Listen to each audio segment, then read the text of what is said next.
Guarineri. She's assistant professor at University of Padova, Division of Medical Oncology in Italy, and a presentation about risk-adapted adjuvant treatment for HER2-positive early breast cancer. Thank you. Good afternoon. I would like to thank the Scientific Committee and Professor El Ghazali for inviting me, and also I'd like to thank Professor Conte because he has introduced a part of my topic, which is the optimal adjuvant treatment for patients with low-risk HER2-positive breast cancer. And you already seen this slide. Of course, there is no doubt that chemotherapy plus trastuzumab is the standard of care for patients diagnosed with HER2-positive early breast cancer. Trastuzumab associated with chemotherapy produces an important decrease in the risk of relapse and death from breast cancer. The problem is how to translate this data when we have to treat patients with very low disease stage, such as patients diagnosed with tumor stage T1A, T1 or T1B, and 0 disease. And these patients are becoming more and more frequent in our daily practice. Indeed, thanks to increasing awareness as well as the application of screening programs, the detection of T1 and 0 breast tumor is rising. And this population is poorly represented in clinical trials, therefore we lack a high level of evidence to recommend treatment for these patients. We have some very important data from large population database of patients not receiving treatments that have shown a relatively low risk of death from breast cancer in patients diagnosed with T1AB and 0 tumors. But unfortunately, the majority of these analyses lack the differentiation in different molecular subtypes, and we know very well that molecular subtype clearly affect prognosis in such early cases. So the first point in my presentation is to define the risk of relapse and death from breast cancer in patients diagnosed with T1AB and 0 tumors and HER2-positive disease. This is a database from the MD Anderson Cancer Center where almost 1,000 of cases of patients diagnosed with T1AB and 0 tumors not receiving treatment for this disease, and they identify almost 100 cases with HER2 positivity. And you can see that the 5-year relapse-free survival rate for patients with HER2-positive disease is 77% as compared to 93% for the HER2-negative cohort, and the 5-year distant relapse-free survival is 84% versus 97% for the HER2-negative cohort. These are similar data deriving from the French network of cancer institutes. More than 700 patients diagnosed with T1AB and 0 tumors, 44 with HER2-positive disease. And again, you can see that patients with HER2-positive disease have a worse prognosis as compared to the HER2-positive group, and this difference is maintained also at longer follow-up. The expression of hormone receptor clearly modulates the risk. In this cohort of largely untreated patients, you can see that patients with the HER2-positive and hormone receptor positive and HER2-positive disease seems to have the worst prognosis, immediately followed by the HER2-positive, HER2-negative group. The largest data set so far analyzing this the prognosis of untreated patients with low tumor stage is this one, where more than 24,000 of cases were analyzed to identify the final cohort of 4,100 patients diagnosed with the T1B and 0 tumor. And here These are the curves of the distant relapse-free survival, showing an important point that there is no apparent differences between patient diagnosis with T1A or T1B stage, and apparently not different in hormone receptor negative or in hormone receptor positive group, at least in the distant relapse-free survival. This slide summarizes from the same cohort the survival outcomes, where you can, in untreated patients, according to stage and to expression of hormone receptor, and you can see that the invasive distant-free survival is in the range of 86 to 84%, but the risk of invasive relapse can exceed 30% for patient diagnosis with the PT1B and 0 and hormone receptor negative disease. However, you can see that when looking at the overall survival or the breast cancer-specific survival, the 5-year estimates are very good. So I have described 2 cases from my clinic. So the first patient is a patient of 72 years diagnosed with infiltrating ductal carcinoma, grade 2, PT1B and 0, ER and PR positive, HER2/3+, and Ki67 of 20%. And according to the data that I've previously shown, her risk of invasive disease-free survival at 5 years is 86%.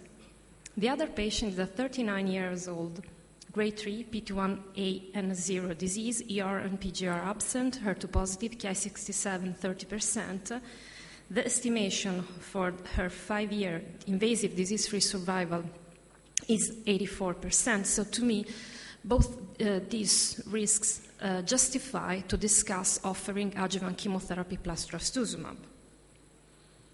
However, the point is to estimate when discussing to the patient the absolute benefit of treatment by balancing, of course, what we can achieve in terms of risk reduction, as well as the risk of toxicities, as well as the competing mortality.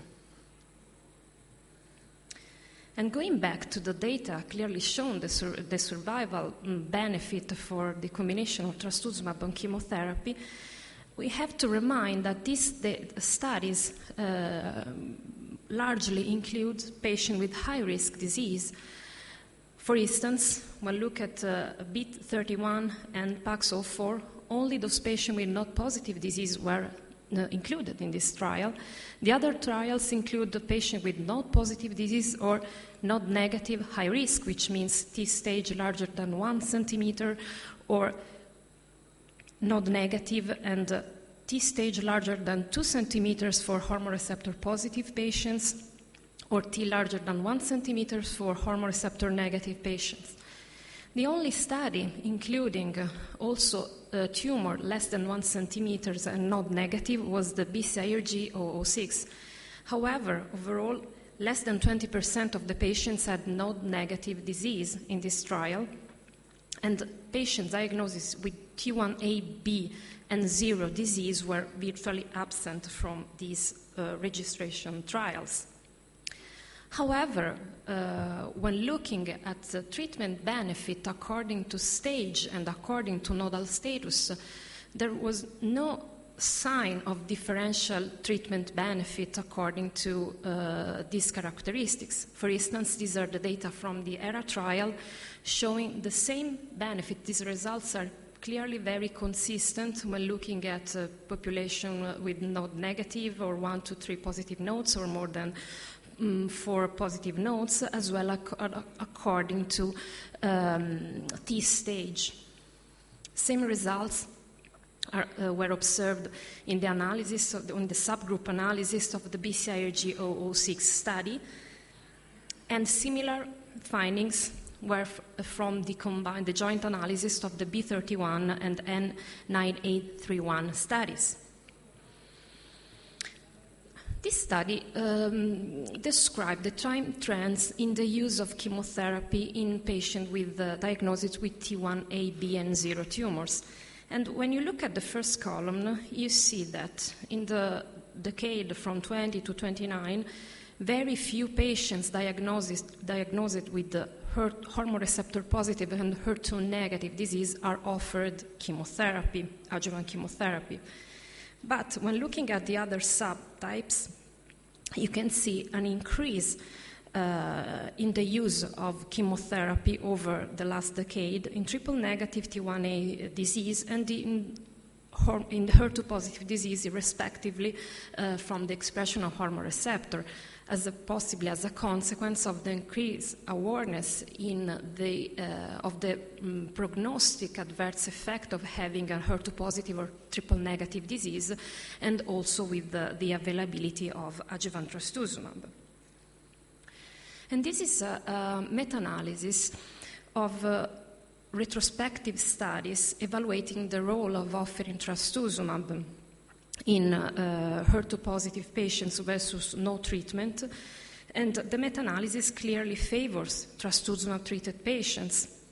However, we have to take in mind that when the meta-analysis of non-randomized trial can simply enhance the selection bias which always affect retrospective series.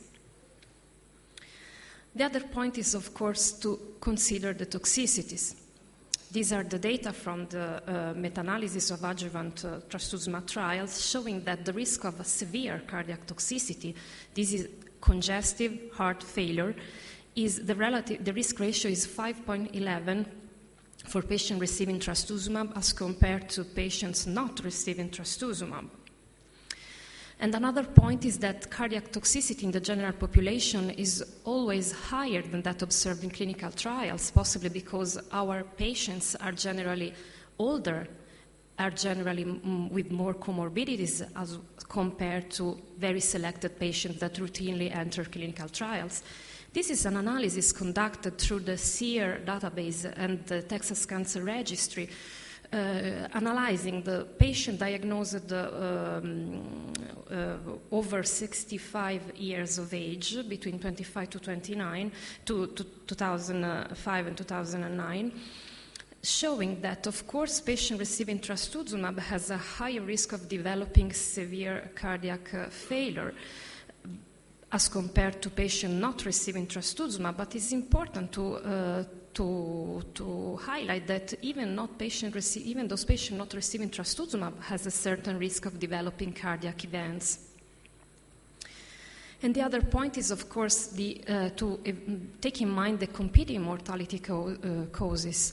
This is a very important paper evaluating the overall survival and the cause-specific mortality of patient diagnosis with T1AB and 0 breast cancer.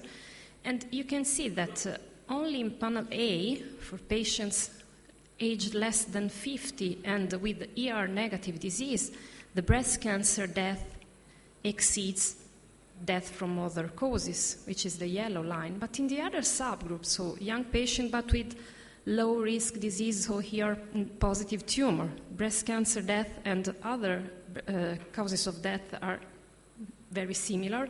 And in patient with older and patient aged over 50, you can see that the risk from dying of other causes is higher than the risk of dying from breast cancer. So this is the current landscape. We know that tumor aggressiveness is mainly driven by biology rather than stage. We know that trastuzumab-based regimens are effective regardless of tumor size. And the majority of our guidelines or recommendation generally suggest to offer trastuzumab, in particular for those patients who are diagnosed with T1B tumor. However, there is important to a careful consideration of the risk of toxicity and the expected benefit from a given treatment. So I would like to review with you if there are alternative options apart from the classical sequential anthracycline taxane regimens that can maintain an effective disease control but with less toxicities. And the first study I would like to review with you is the APT trial, published last year on New England Journal of Medicine, last week on New England Journal of Medicine, but presented last year at the San Antonio meeting. 406 patients was the final number were enrolled in the trial. and which consists of weekly paclitaxel time 12 plus trastuzumab, followed by trastuzumab for up to 1 year. Patients were included with HER2-positive disease and node-negative disease and T size less than 3 centimeters. Here are patients' characteristics.